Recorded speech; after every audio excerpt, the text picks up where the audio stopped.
Hey guys, so this is going to be a review of the Fenty Beauty foundation, and this is a whole new line that is designed by Rihanna. You'll probably know what Rihanna is. No, this is going to be what Rihanna is. She's a person. Who Rihanna is, should I say. This is going to be a review of the Pro Filter Soft Matte Long Wear foundation. So before I get into claims and everything like that, the shade range is massive. Like this, I've never seen so many foundations, especially for dark skinned people. It's like, Jesus, there's so many. Like it doesn't surprise me, but then again it does surprise me, but then again it doesn't, because Rihanna is of colour. So if she's gonna do a line, she's gonna like aim it more towards sort of, her skin tone. She's gonna make shades for people with dark skin, whereas if it was like a white girl doing it, the more tend to aim for like light skin. Like I don't think they don't do it on purpose. It's just you know what I mean. I'm not making up excuses, but I'm just saying it's kind of more gonna be, black people, if a black person doesn't know the struggles of how hard it is to find foundation that suits them. But it's got all shades from lightest to darkest. This one is in the shade 330. I was scared this was not gonna suit me because it is on the yellowy side. Don't get me wrong, I do have yellow undertones, but this is quite yellow. So let's get into it. This is also a 32 ml, so you get slightly more foundation, because usually the average foundation, liquid foundation, is 30 ml. I mean, you only get 2 mils more, but still. So it says that it's a medium to full coverage for all, long wear, light as air foundation. So first off, when it actually comes to the formula, it is quite liquidy, which I'm glad to. Now I got this, I wasn't sure whether to get this or not, but it does say soft matte, so I thought, you know what, it might be alright with my skin.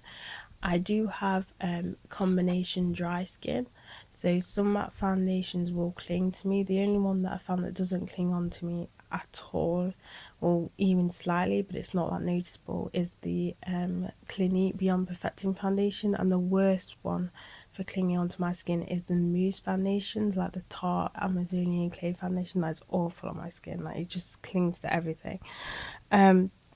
So with this, I was happy that the formula is quite a liquidy foundation, so it wasn't on the thicker side like a mousse.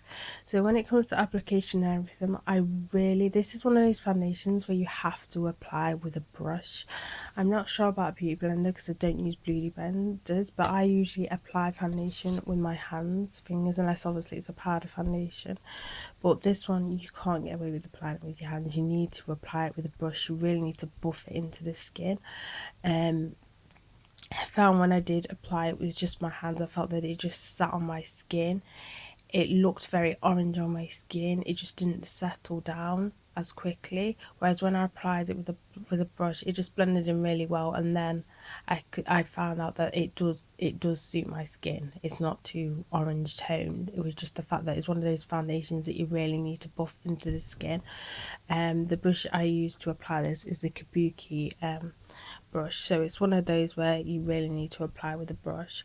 When it comes to any clinging patches, very little. Just where I normally get clingy with a matte foundation is where my brows are, and also like the where my forehead is, but it's very slightly. It's not like the Miss Sporty So Matte foundation that can be quite clingy all over my forehead, where it's just a little bit on my forehead with this foundation. As I said, always on my brow area. My brow area is just, it always clings on that area if I wear a matte foundation. Because of that, I would say it's probably more towards people with combo and oily skin. I think if you're a lot drier, if your skin is just full on dry, it might be a little bit too clingy. As I said, with me, I'm kind of combo, so I have some patches where, some dry patches, but when it comes to coverage and everything, I found that to get full coverage you need to use 2 pumps, which isn't that bad, to be fair, because usually sometimes a medium to full coverage is literally you just get full medium coverage, but this one you do get I found that I get full coverage if I use 2 pumps of the foundation. It does look really nice on the skin. It looks really flawless. As I said, because it does say soft matte, it's not like a full-on matte. It doesn't look like I'm wearing like a matte mask. It still looks quite sort of like natural. Like some matte foundations can look very like mattifying on the skin, and it may just look, it looks a little bit not really, I wouldn't say not natural, but you know what I mean. You can tell that your face, you know what I mean. But this like has like a natural look onto the skin, even though it is quite matte. When it comes longevity and everything, like I would agree that it does last all day. My oils do come through, but it's not like extreme, which is good for that. Overall, yeah, I do definitely recommend it. As I said, it may not be the best if you do have full on dry skin. If you have a combo dry skin, it might be alright. As I said, it's more aimed towards normal to oily skin combo. But as I said, you could give it a go if you have got dry skin. Also, this is a foundation you need to apply with a brush. You're not going to get amazing, you're just not going to get any sort of thing with if you're just using your fingers, because it's just going to sit on your skin. It's not going to blend in with your skin tone very well. You're going to think it's either too light or too dark, but really isn't. It just needs something to buff it properly into the skin.